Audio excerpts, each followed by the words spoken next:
Hello, everybody. Happy Monday. I'm so excited to be here with you on this very special day. We are here the day before the release of my new book, Here and Hereafter. Those of you who are here are going to be able to potentially get a signed copy. And I can't wait. We're going to be sharing a Q&A today. I'll be talking a little bit about my book. And I even have my mom here who will be joining us. And we'll cover some questions. So welcome, everybody. How's everyone doing? You can see your little comments on the side. Hello from Tucson, Arizona, South Australia, Kansas. Hello from far Texas. Hello from Ohio. Well, I hope if you're just joining, everyone's having a good Monday. I'm very excited to talk about the release of my new book, Here and Hereafter. This has been 2 years in the running, 2 years in the making, that's for sure. It's been a lot of work, as we all had a lot of free time throughout the pandemic. I myself was actually going through a really serious health struggle, which I cover in this book. I was getting ready shortly before the pandemic broke out to do a live show in Snoqualmie, Washington, when my lung collapsed out of nowhere. I was rushed to the hospital, had emergency surgery, and spent about 9 months recovering. So this book was really a culmination of a lot of thought, a lot of reflection, in really trying to get an understanding of if the departed could do it over again, what would they do differently? This book is called How Wisdom from the Departed Can Transform Your Life Now, because I really believe fundamentally there's so much that we can learn from other people's mistakes, their actions, their lessons. And I think in that way, if we can approach life in that way, we can prevent future regret by learning from what other people have to teach us. So that's really what this book is about. And as we are joining here in the chat, hello from the UK, hello from Central California, Scotland. We've got a lot of lovely people here. I'm very excited. My mom is just off camera. She's going to help join us with some questions here in a little bit. But I want to go over the book and kind of give you guys the exclusive of what you can expect as we talk about what the departed can teach us. This book for me really touches on a lot of different things. It was important for me to talk about what it means to lead a spirit-filled life. I talk about the difference between mysticism and religion, or spirituality and religion. The idea being that spirituality is something we all have innately as part of us. It's that connection and that force that really ties us to a higher power. And so spirituality is a deeply inward process. Prayer, meditation, those are all means of cultivating that. Religion, as I explore in the book, is more of an external means of connecting to a higher power. It's cultural. It's very often dependent on where you're born, the geography of where you live, who your parents are, what their beliefs are, those kind of early formative influences. So in this book, we talk about the important distinction between spirituality and religion. And I think that that's very valuable. There's something for everybody, regardless of your religious beliefs, in this book as we explore the difference and what it means to live spiritually, live mindfully. That to me is most important, living in a way that's present. The second aspect of this book that we explore is checking your ego, which naturally, as we can imagine, we can all do here and there, and certainly can benefit from implementing. But the goal of that is just to really talk about what I've learned regarding conditioning over the course of the readings I've done. We are so much more than what happens to us. We are so much more than what we do in life. And those that come through really have an awareness of how their ego shaped their lives and, kind of affected what they prioritized and what they didn't. And so ego is a very big part of it. When it comes to intuition, a lot of you feel you have some intuition yourselves, and this book also covers at length what it means. As you look at the word intuition, it breaks down to inner tuition or inner knowledge, something that we all have access to. I would say the biggest thing that you can do to really refine your intuition is to try to implement practices that allow you to be present, to be mindful. If anything, I think that so much of refining our intuition is really just eliminating the blocks that prevent us from being intuitive. So the beeps and the buzzes of our phones, those distractions, I think we so often kind of get caught in the whirlwind of our lives and often aren't able to just be present. So when we talk about meditation, I view meditation as a mindfulness process, something that we can implement in the here and the now, even for just a moment, to implement more grounding. And when we can do that, we notice things that typically kind of fly under the radar. And that's really the key to refining our intuition. So this book, Here and Hereafter, which is available today, the signed copies, I hope you guys will check that out. If you're just watching, someone said they have some kids at home, and that's certainly a distraction for them. And you know what? I feel you. I think my mom can relate. She only had one child, but I was enough of a handful Oh, yes. to certainly quantify some alone time. I know that's what you needed. So We'll have my mom come on here in a little bit, but in just 1 minute. As we kind of go down this, I talk about aligning with our authenticity, the importance of being able to stay true to who you are. You are you, and that is your superpower. And this book really kind of conveys this idea that your interests are indications of your calling. So many of us are looking for a sense of purpose in life, and I'm a big believer that our interests, those kind of defining knacks that make you you, those guide your purpose in life. So if you can listen to your interests, if you have enough courage to pursue them, that's where change can be made. And it can be amazing, the ripple effect that can happen when we go with that call, when we embrace it despite fear. So that's a big, big subject in this book. I also talk about navigating the inevitability of loss, rather. That's a 90-cent word, inevitability of loss. We think of spirituality as sometimes being therapeutic, but it certainly isn't a band-aid. And in this book, I really convey the importance of honoring your grief, honoring with where you're at, no matter where that might be. We think of spiritual people as sometimes having a direct connection to the other side or to a higher power. And while they may, it doesn't replace the grief process. It doesn't replace the natural mourning that we all go through when we do lose a loved one. So a good part of this book is actually just kind of talking about that balance between spirituality and a physical human acceptance, that you can still be spiritual and you should still go through the process of grief. You can still mourn. A reading is not a replacement for your loved one. It's just a validation that they're still there. So I think you'll find quite interesting as I cover in this book my own grief process, how I still grieve very much like other people, despite having that connection to the other side. And I think it's important that we honor our feelings, even if they're sad, as that's how we process and move forward. So honoring the inevitability of loss is huge. And then last but not least, we talk about recognizing the signs and a clairvoyant Q&A. So I talk about the importance of synchronicity as being one of the number one ways your loved ones can communicate with you. Synchronicity is defined as a meaningful coincidence, and I believe that they are really key to understanding those higher realms and those that inhabit them. Very often people will notice kind of meaningful coincidences. Sometimes it's on an anniversary or a birthday of someone's passing, or maybe their birthday. A lot of people experience these kind of uncanny moments where events seem to line up. And I make the distinction in this book about the fact that when it comes to signs, you shouldn't have to search for signs. Signs, if they are meaningful, will be present in your life and will evoke a sense of meaning. You shouldn't have to make things fit. You shouldn't have to make a sign fit. If a sign is there, not only will it be coincidental, it will be meaningful. It'll evoke a certain degree of emotion. You'll find that certain things come to the surface. And those are all kind of clues that happenstance is a little bit more than statistical coincidences, is in fact a synchronicity. So synchronicities are huge. Talk about in the book how a synchronicity even ultimately led to World War I, of all things. Literally a wrong turn led to the entire World War I breaking out. So I'm a big believer in the ripple effect of our actions and inactions, and I also have came to understand synchronicity as being a meaningful part of the universe and how things work. And you never know how one little action or inaction can create a ripple effect that affects things in a much bigger way. So that's really important for me to cover as we talk about this book. But I hope in reading this, no matter where you're at, whether you're in a place of grief, whether you're in a place of interest or curiosity, or maybe all three, I hope that you can get something out of this book. And I hope you see yourself in this. I share my journey as a 26-year-old medium with the life experience that I have so far. And granted, it is a bit more than my first book when I was 19.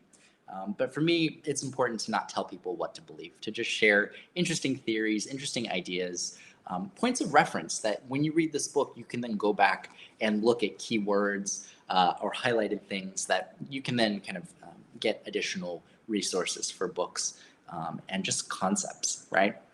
I'm a big believer in this thing called threshold concepts, and I talk about them at length when we talk about liminality over on my Instagram. But threshold concepts are concepts that when we are exposed to them, they completely change our way of thinking. Reading and writing are threshold concepts. Math is a threshold concept, right? When you're introduced to that way of understanding, it completely shifts your perspective. And so I think within this book, there's some very valuable threshold concepts, some ideas that when you're exposed to them and you kind of let them sit, you'll find that they really do change your lens in at least how you move forward and how you process things. So I really hope you all enjoy Here and Hereafter. I wrote it at a time in my life when I was very ill, when I was really down and out. And for me, it really culminated in the most important lessons that the departed have to teach us. And really, if they could do it over again, what would they do differently? That's really what this book is about, and how we can live in the here and the now and really get the most out of life, right? That's what it's all about. And that's what's most important. So, a lot of questions here. Hello from New Jersey. Hello from Oklahoma. Hi, Eileen. Hi, Michelle. Uh, Thank you for Keanu. I hope I'm not pronouncing your name wrong. Kind of said that they resonate with what I'm saying. I love that. Hi, Gabby. Hello. Thank you for the sweet comments. Hello, Josie. Hannah. Hello, Lisa. Zoe. Well, I hope everyone's doing well. We're going to jump into some questions because I want to answer some. We're going to have my mom come on over, and we will be taking them straight from the chat, as well as say hello, Mom. Hello, hello. There's just this little woman, and she's just crawling on screen. Okay. But here, let's make sure your head's not chopped off. Hope everyone's doing well. Oh, look at you. You're so little.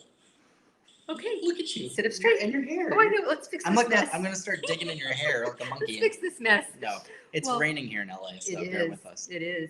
Well, let's see, Tyler. Let's just dive right in here. Okay. We've got Jennifer from Santa Rosa, California. She says, I sometimes have dreams of friends and family who have passed, and they give me messages for the living. Is this a real communication or just a vivid dream? Well, I would say a good way to determine whether something's just a visitation, or rather just a dream versus a visitation, is to look at the clarity of the dream. Dreams historically are a huge way that the universe communicates with us and loved ones as well. The reason being is that when we're in a subconscious state, like sleep, we're a lot more susceptible to things that we wouldn't normally notice in our day-to-day lives. And so when we're in that receptive state, we sometimes will have visitations, sometimes things from our subconscious or maybe something we're going through will rise to the surface. And it can be in a very important, meaningful way of connecting to our inner worlds and all of the people that occupy them. I even talk about in this book, Here and Hereafter, the artistic uses of sleep states. Salvador Dali used sleep states as a means of gleaning intuition, gleaning creative inspiration, particularly that state between wakefulness and sleep. And so very often that seems to be the magical realm where creativity, inspiration, messages, intuition, insight, it all exists in the realm of the subconscious, and it comes to fruition in those states. So the more you can recall your dreams, typically the better, but not everybody does recall their dreams, and that's okay. So the more you can be mindful of those subconscious states, the better. The more you can implement routines that kind of bring the subconscious to the surface, the better. So think of like meditation, anything creative, anything that's going to kind of switch your gears into a more receptive, introspective state. I think that's key. Great answer. Question number 2, hit me with it, Mama. Okay, Heather from Black Hawk, South Dakota. Oh boy. She wants to know, what is your favorite way to decompress or clear your mind? My favorite way to decompress is by far just being in nature alone. I think there's something to be said about solitude. It gets kind of demonized as like being alone or whatever, and people are so afraid of being lonely. But for me, I think chosen solitude is one of the most peaceful things, the most rejuvenating things. I don't know if it's just because I'm an only child, but my alone time is really how I kind of decompress so that I'm not overstimulated. And I think a lot of intuitive people, particularly if you're empathetic and you feel the emotions of those around you, can sometimes feel like you're a bit of a sponge. So it's important for me to kind of, wring the sponge out by doing some alone time, and then I can get back to interacting with others. All right, makes sense. Yep. Okay, Tyler, Tanya from Josephine, Texas. Can anyone meditate? Is there only one way to meditate? Anybody can meditate. And in fact, I encourage you to reframe how you view meditation as something, not where you have to cross your legs and go or maybe chant or, sit for a half hour to an hour and hope that you kind of like leave your body. There's so many misconceptions around meditation, but to put it concisely, I would say if you can make meditation a lifestyle, that'll get you so much further than making meditation just a practice. I meditate all the time, frequently, not constantly, but regularly throughout my day, but only for 10 to 30 seconds. So if you can just strive for 10 seconds of just being present, just being centered, just being in your body, feel your limbs, feel your breath, just consciously creating that sense of kind of a centeredness can really make a difference in giving you the energy to navigate your day just a little bit more mindfully. So start small, work your way up. I think the biggest mistake people make with meditation is biting off more than they can chew. Very true. Do you meditate, Ma? I've tried, and I just fall asleep, so Yeah. can't help it. Okay, all right. Okay, Tyler, this is a good question. Yep. Heather from Everett, Washington wants to know, when will you be coming back to Washington State for a live show? And I know the answer to that. Well, tell me, Mom. Because I love Snoqualmie. It is so beautiful there. It is one of my favorite places. You will be there September 9th and 10th. That's right. So I will be seeing y'all in Snoqualmie, Washington. I can't wait to come back, and I'm really excited. I love the people in Washington. They were so kind. Yes, I had 2 shows there as well, so it was back to back, which for live readings can always be a little intense because with 2 nights, it's a lot more energy than just doing 1 night. But I'm very excited. Looking forward to coming back. Okay, Tyler, this is going to take a minute, so bear with me. All right. Liz from Laos, Ireland. I may be wow. saying that incorrectly. I apologize, Liz. Okay.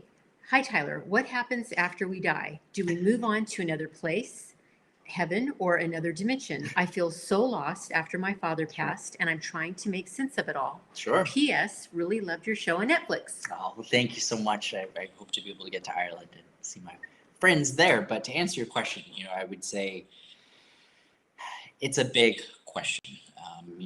The what's, the ifs, the wheres. Naturally, I have my own questions philosophically, theologically, and I dedicate a whole part of this book to kind of talking about some of the kind of misconceptions around what I believe exists around mediums, the afterlife, that kind of thing. If I could say anything, I believe that there is, without a doubt, a continuation of consciousness. I believe that consciousness, simply put, exists in an experiential way. So when we think of heaven or hell or whatever as, pearly gates or like a fire, I don't see either of those things at all. If anything, I get an understanding that those who are coming through seem to see the ripple effect of how their lives affected others, how their actions and inactions affected the greater collective. And so if anything, those that come through seem to acknowledge that when they pass away, there's a deeply introspective process that happens where they get an understanding. And this understanding is much larger, much more meaningful than any understanding we could really get when we're here. We will do nice things for people, and sometimes they'll thank us, and then we get that immediate gratification. It's like, oh, great, okay, I know I did a good thing. But the life review seems to show people how their actions that went unspoken affected other people as well. And so that tends to give people an understanding and a clarity around how they lived and how they died. And ultimately, through that sense of acceptance, they find peace. But it's very much kind of what Carl Jung would call, I believe, individuation. If you look up what that means, individuation, I believe that's what the departed go through when they die. Very good. Yep. Great answer. Okay, Tyler, Samantha from Huntington Beach. That's not that far away from here. Nope, I can see it. It's my neighbor right out the window. It's beautiful there. Yep. Okay, what was the most challenging reading you've ever done? Most challenging reading I have ever done. I have to be honest in saying they're all challenging in different ways. And it is never completely easy. But the most challenging reading I've ever done, I would say, one of the most challenging for sure was with the reading in Montecito, with the mudslide. That sad. Was recently featured on the Netflix show Life After Death, where I went back to a survivor of the Montecito mudslides, where she lost a number of children, and she herself almost lost her life, and she was swept away.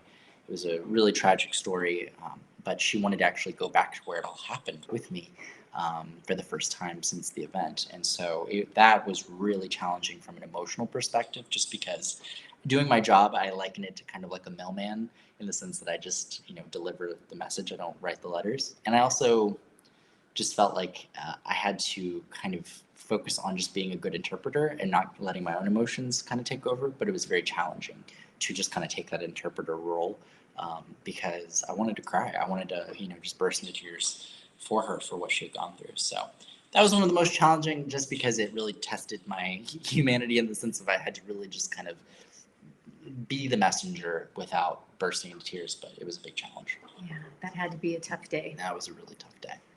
Okay, Tyler, Dawn from Madison, Louisiana. She has a great question. All right. She says, hello, Tyler. So happy to be here. Will you be coming to New Orleans? I sure hope so. On your tour. I loved the Netflix series. Looking forward. She loved the Netflix series, and she's looking forward to reading your book. Amazing. Well, I love New Orleans. It's one of my favorite places in the world. If you saw the Netflix show, you saw my mom has family connections there. So that was pretty intense, getting to do our family ancestry, figure out some answers that were much needed. But New Orleans is amazing. I don't have it on the schedule as of yet for the tour, but hopefully in the next couple of years we will. I would love to come. It's one of my favorite destinations. I love all the food. I love the people. Someone said, "Have you ever came to Indiana?" Have I ever came to You Indiana? did. I have. You A did. couple I times. just can't remember the town. I think like 3 separate times. So Yes. sometimes I am in Indiana, Yes. and you can check out my website, which currently I think is thetylerhenrymedium.com. I don't talk about myself in third person. I think that's just the placeholder currently. So you can check out my full tour schedule there. Okay. Yep. So, Tyler, this is a great question. Scott from Milan, Ohio says, "What do you do differently when remote viewing as opposed to a regular reading? Do you still use your scribble pad?"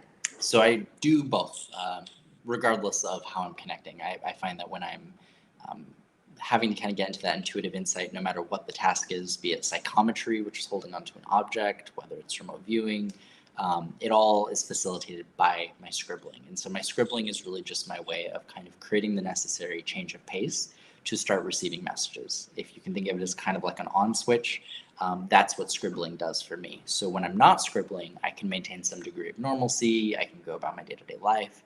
But when I am scribbling, the second that pen hits that paper, it's kind of my cue to myself to start thinking differently, thinking more in a feeling-based place versus like a logical-based place. And I kind of go through a whole reframe in how I'm now perceiving information. So scribbling started when I was in high school talking to a friend on the phone, and I was doodling as we were speaking, and I noticed that I would get very distracted as I started doodling while she was talking. I implemented that into my practice, and now it's a huge part of what I do. Very nice. Yep. Tyler, this is a great question also because this is from Carrie from Lincoln City, Oregon, and we actually have been were in there. Lincoln City. Yep. Beautiful area. I love it there, right on the ocean. Yep. She says, "Do our loved ones, pets, visit us in dreams?" Oh, I believe so. Like I said earlier, dreams are a huge way, a means of our subconscious and connecting. But I've had all sorts of animals come through. I believe that anything with consciousness does continue. I believe that anything with sentience has the ability to evolve in its consciousness, and pets certainly, check that box. So I certainly feel those bonds, that love, that unconditional connection. It certainly is reflected in readings. Next question, ma'am. Okay. Come on, dead air here. Okay, It's I'm coming fired. through. The air is so dead. It's Okay. coming in. Okay. I'm getting a message from it. All right. Here I go. Janessa from Winnipeg, Manitoba, Canada. Oh, Canada. That's a lot. She wants to know, do people who have near-death experiences become more intuitive? Very often, and there's actually been entire studies done on this very subject. I encourage those of you who are curious about near-death experiences to look into the research of Dr. Raymond Moody. He actually coined the phrase near-death experience, and he's an amazing resource. He, along with a lot of leading researchers, have looked into what happens when people's hearts stop abruptly in moments of transition. And very often when people come back from these near-death experiences, they report typically being more intuitive. They tend to be less ambitious, which is kind of interesting. And I want to say around 70% was the statistic or so of those people acknowledge not wanting to come back. That the experience was so pleasant that they were good with where they were. But if anything, near-death experiences also reflect the importance of staying alive, the fact that we all have a mission. One universal thing, whether someone had a near-death experience in rural Africa, rural Asia, rural Europe, everybody acknowledged this feeling of they were told that it wasn't their time, that they had to go back. Whether that came from God or a spirit or a guide, they all knew that it wasn't their time to go. And so I think that says something about our time and making use of our time, and if anything, living for as long as we humanly can to fulfill our purpose, so that when it's our time, and we're not doing anything to expedite that process. Very good. Yeah. Sarah from Tulsa, Oklahoma. She says, "Hi, Tyler. I wanted to ask you, how are you able to separate your own thoughts and feelings when you're doing a reading?" That's a big challenge. I mean, it's part of why I scribble, so that when I am feeling certain strong things and I'm scribbling, I know that that's due likely to the impressions coming through. But a huge challenge of my life has been, distinguishing between my own thoughts and feelings and emotions and that of others. I think it's in part why I've had so many physical health problems, is just because I've not always known when to listen to my body, ironically, as if, a health problem is really mine, or maybe misinterpreting else's. It's very, very challenging. Good answer. Yeah. Okay, Tyler, this is a good question. Yep. Nicole from Hancock, Michigan.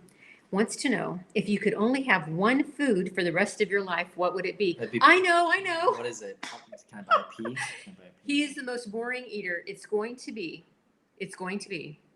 pasta Yeah. with almost nothing on it. Just Just butter. so boring. Just butter. so boring. Butter. Boring. That's all you need in life, right? Boring. You just need one good carb and maybe chocolate. Chocolate's good. All right. Okay. Keep going. Good Dead air answer. assist. I could Okay. already have this question read by Okay. now. Joaquin from New Zealand says, what is your cable to Earth? Okay, what is your cable to Earth when it gets overwhelming? Thanks for everything. You are amazing. You are an amazing person. Well, thank you. This will lend an opportunity for, what one does to kind of rejuvenate, right? For me, I have a lot of practices that I do to kind of reconnect to the source, to a higher power. A lot of that involves solitude, routine. I think when we think of our routines, I think routines kind of are understated.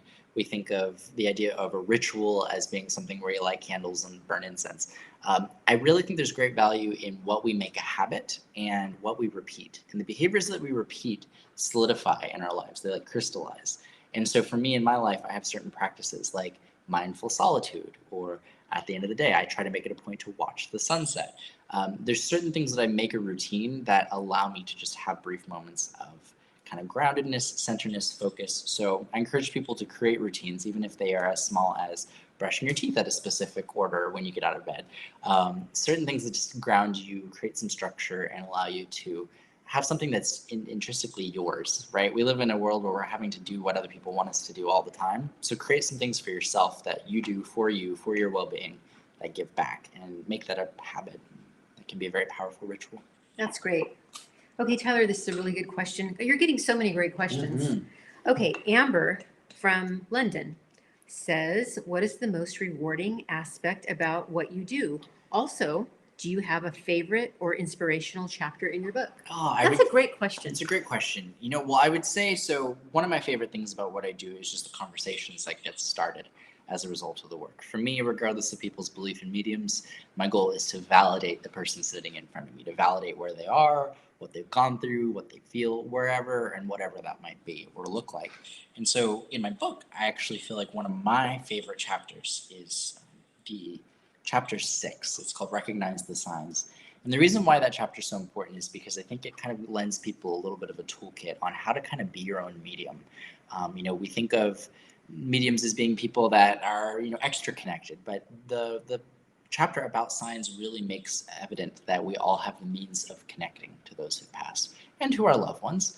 You don't necessarily have to be at such a tier where you're doing readings, but we can refine our intuition in such a way that we feel guided, that we feel the presence of those we love in a way that can be really meaningful. So the chapter on signs, I think, is the most practical in that it will give you instruction and insight into how to live life accordingly to receive those signs, receive those messages, and see them when they're there. So that's important. Nice.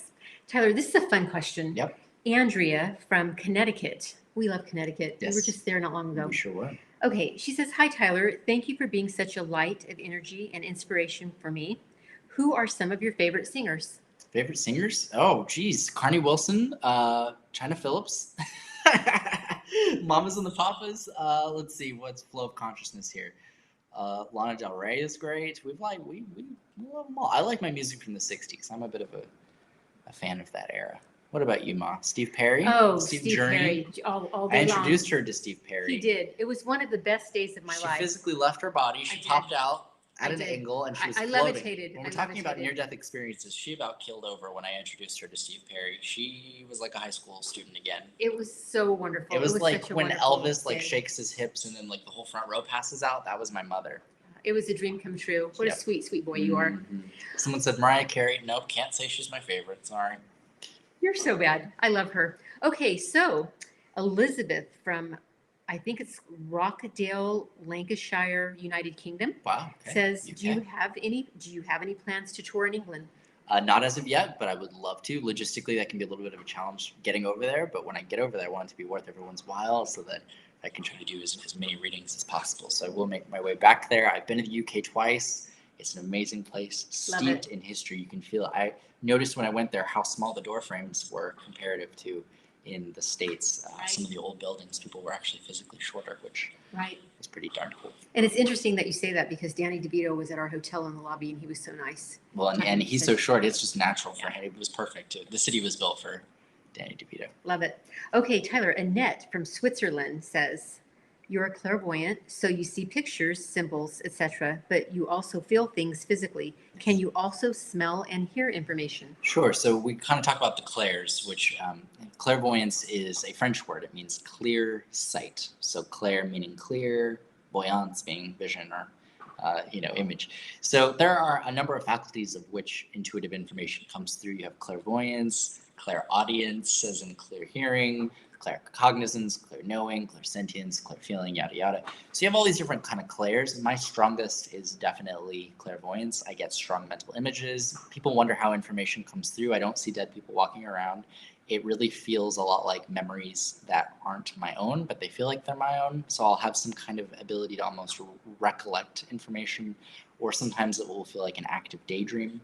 So that's really kind of how it all works. Very nice. Tyler, Joseph from Florida is asking, in the early stages of discovering your ability, can you share some of the material that really opened it all up for you? The interesting thing about that was there was very little material that I read as I was kind of coming into my own and discovering my abilities. One thing that I found to be very interesting, and I think actually instrumental, was how little I made an effort to read, how little I made an effort to be mentored. I'm a big believer that spirituality is an inward process. It's very introspective. Whereas with religion, we go to religion for doctrine, guidelines, congregation, community. I think of spirituality as more of a personal process, more of an inward process that connects us to a higher power. So I think there is a distinction there, for sure. Okay. This is a really nice question, too. Interesting.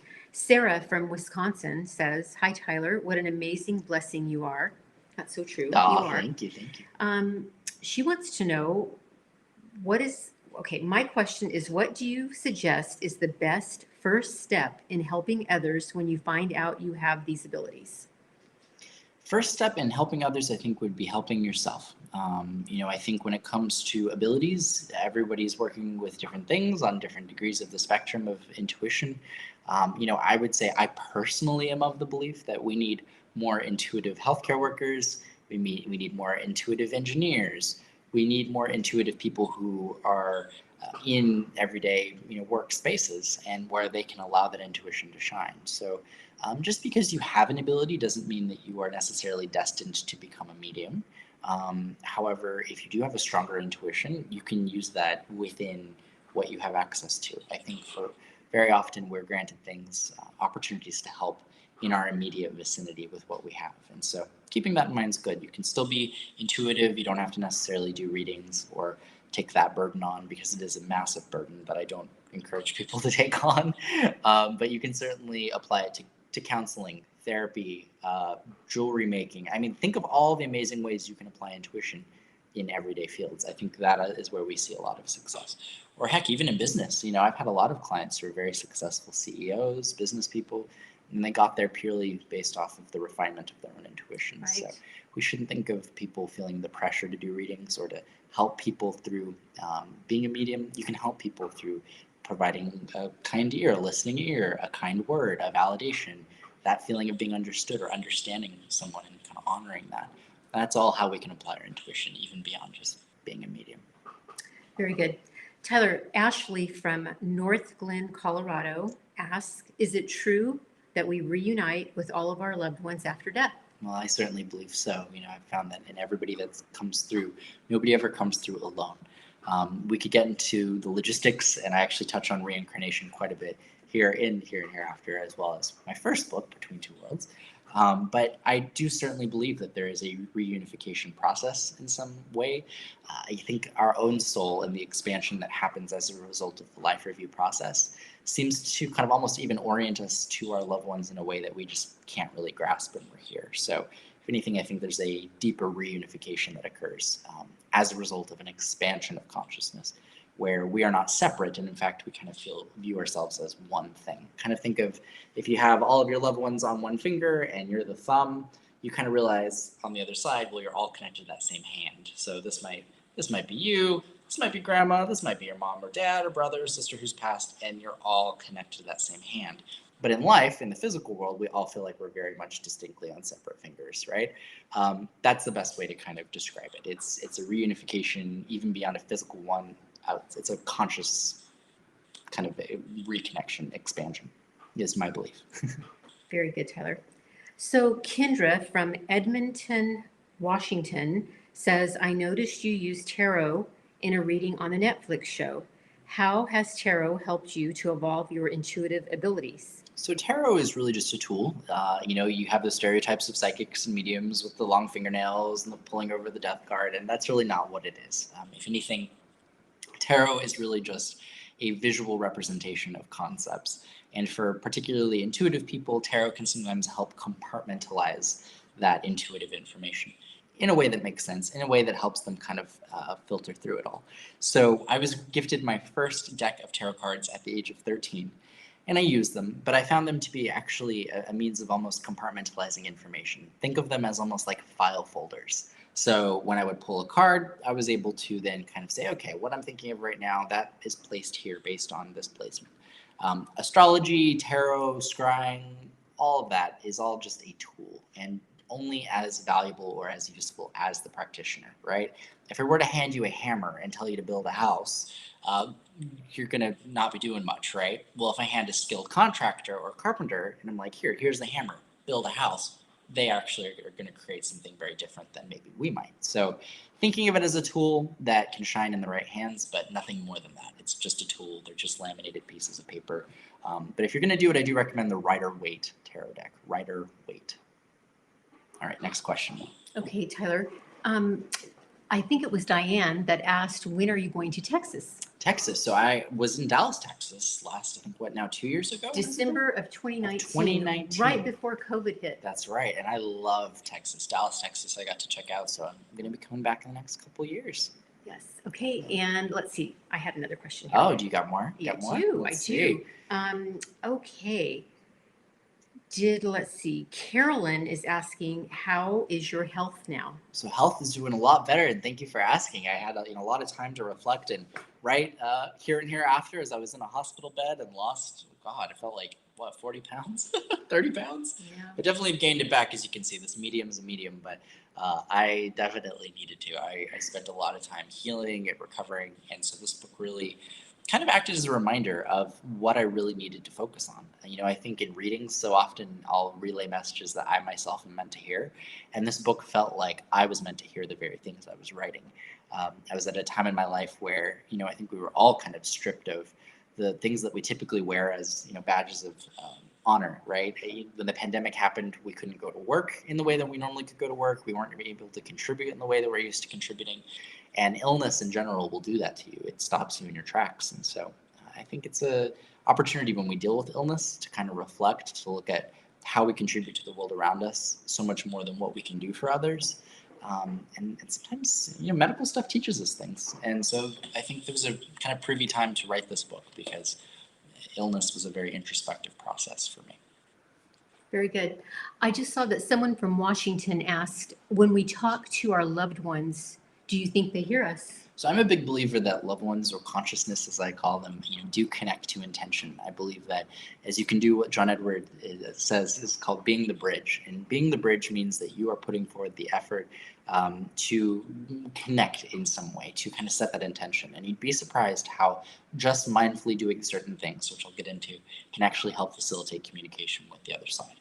So for example, when you achieve something, or if you're going through a hard time, when you're alone and you're praying or meditating, feel free to tell your loved one, update them, tell them how you feel, what you're going through, what you're excited about, what you're worried about, and see if there are any coincidences that end up happening over the course of the next few days or weeks that almost seem to be an answer back.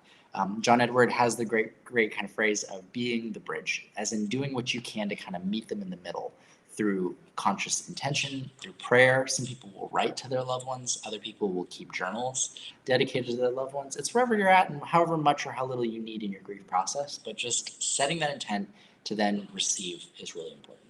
I love that. Yeah, got to be the bridge. Yep.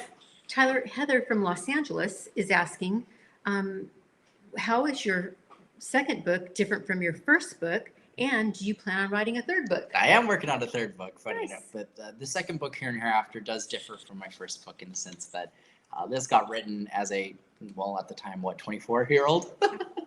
And my first book was written as a 19-year-old. And I joked when I wrote my first book that it was called a memoir, but at 19, I don't really know how much of a memoir you can write. So the second book is really more of a culmination of some of the more mature lessons that I've learned since the publishing of my first. And in a bigger way, it's really more about how, if we could do it over, if they could do it over, what they would do differently, and how we can glean that information in a practical way, in a way that can be implemented in the here and the now. That for me was very important, to have that practical element, which I think required some maturing, some growth, and I'm glad it came at the right time. Tyler, Denny from Florida wants to know, do you believe in past lives? And do you know any of yours? That's a great question. Now, I have certain hints around certain past life experiences. I certainly do believe in reincarnation, but I have to make clear I don't necessarily believe in a linear understanding of reincarnation. So we think of the linear as in like a line. We think of reincarnation as being, you're born and then you live a lifetime and then you die, and then you're reborn and then you live a lifetime and then you die. I don't think it's as straightforward as that. I think consciousness may kind of jump around. Time becomes very meaningless, and consciousness itself could occupy more than one states at one time. So I do believe in reincarnation, but to be clear, it's a little bit more than past, present, future. I think we might kind of jump around all different sorts of timelines. So. Okay, Tyler, Michael from Philly is asking, are there, besides your ability, what other things do you like to learn about? I think there's so much spiritual insight in biology, in the sciences, in anthropology. I think that one of the beautiful things about spirituality is that it's something that really is all-encompassing. And I find that when I have leisurely time, I'm less inclined to just, go read a spiritual book. Funny enough, I'm more inclined to read a scientific book or something based in anthropology or sociology. Because I think there's certain truths that you can see that affect entire groups of people, and then even down to the individual level. You see certain patterns, certain themes, or as Carl Jung would call archetypes. So when I'm, just chilling doing my thing, I like to kind of look into those common threads that seem to connect people, because I think that that's really where the spiritual insight seems to be. This is a really great question. Sarah is asking, if you could have dinner with one historical figure, dead or alive, who would it be and why? If I could have dinner with any historical figure, dead or alive. Oh, that is such a tricky one. I mean, everybody.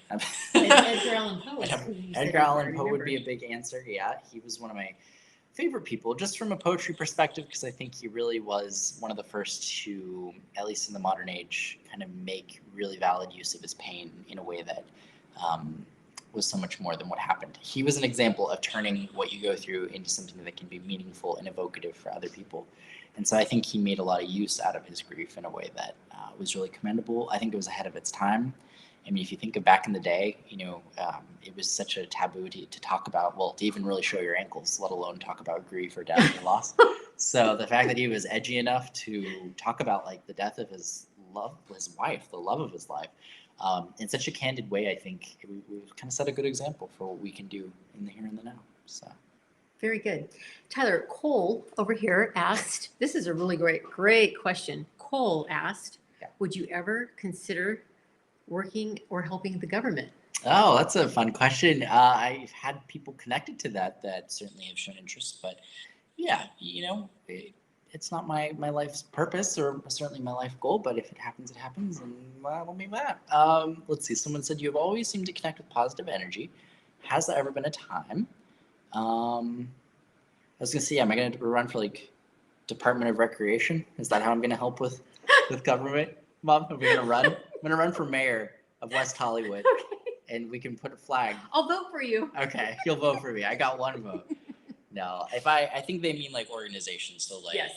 Of course, naturally, it's an understandable synergy. I have a really interesting TikTok about how Jimmy Carter actually endorsed the use of psychics and mediums.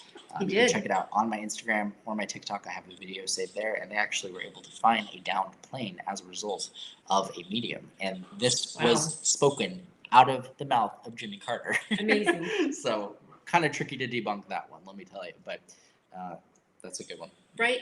Tyler, I have a question from Seth. Okay. I really like this question. Yep. Seth is asking, what advice would you give your 19-year-old self just starting out as a public medium? Oh, I would say just the importance of being true to who you are. I think, coming out of adolescence into adulthood, I definitely was at a place where I had to look at who I was and look at the courage that was required to be who I was. And growing up in a small town, being gay, being a medium, I was a little different. And so I think that for me, if anything, I've learned in this time that the very things I was afraid to honor, the very things I was afraid to be proud of, are the very things that people applaud me for. So I would go back and I would tell that kid, own what makes you authentic, own what makes you uniquely you, because there is nobody like you. And that would be my advice for everybody, is to know what makes you you. And the more you cultivate these inner worlds within yourself, the more you have to pull from to give to the world around you. So I would just say own what you are and be all you are. And I think one of the greatest things we can do is to be more of ourselves. To be more of ourselves. And you're amazing, Tyler. You're amazing. Thank you. You're amazing. But that requires courage, right? It's scary to be true to who you are. Yes. And we have to often deal with pushback. So I think it's one of those things where they say growth is always on the other side of your comfort zone. And that's rang true in my own life, that sometimes discomfort was necessary. I don't know about you, but to get to the other side, to see the lesson sometimes, right, and to really get where we need to be. So I know. With that said, I cannot believe that we've been going for already almost an hour, and I can't thank you all enough for joining and being here. I wish I could answer all of your questions, but we have Here and Hereafter. I hope that you guys check it out today. We got our pre-signed copies, which you can check out. Presumably somewhere here on this link. If you are having a hard time finding the link today, you can go over to my Instagram bio, where I do have the link, if it still works. So we will double check on that. But Here and Hereafter, you can check it out. And we are so thankful to hear your responses and really see how the book affects you all and what you get out of it. I read a lot of books, and I really find that, in reading books, if you can just read something that exposes you to an idea or a concept that you haven't heard before, that alone can make it worth the price of a book. So for me, I try to implement a lot of those little nuggets that can then lead you down your own path. I'm big on not telling people what to believe. I just want to share what I've learned and let you do the discovering on your own. So with that said, I will leave you with this message of the importance of just honoring your loved ones in the here and the now. So many people that come to me with regret for things that went unsaid, things that went undone. And so if we can live more mindfully, if we can honor our loved ones in the here and the now and validate them, don't go to bed angry, validate that love, or at least honor that connection. I think it really saves us from future regret. So live mindfully, your future self will thank you for it. And I hope that this book, Here and Hereafter, is an integral part of kicking off that way of thinking. So thank you for being here today. You guys have been amazing. We love you. Group. We love really you all. are very thankful, and I'm glad my mom got to join us today. Oh, I'm so lucky. We really appreciate it. So love you all. With that said, book number 3, I'm sure it'll be coming soon, but Here and Hereafter, you can check it out, and make sure you follow me over on Instagram at Tyler Henry Medium. And when you read it, feel free to take a picture. Tell me what you think. I do often comment and respond to people who read it or read the books and post them. So feel free to tag me, and I'll do my best to comment and express my gratitude. So with that, thank you, everybody. Be well, be safe. I'll see you all next time. Bye. Here and Hereafter. Oh, what a great group of people. Oh my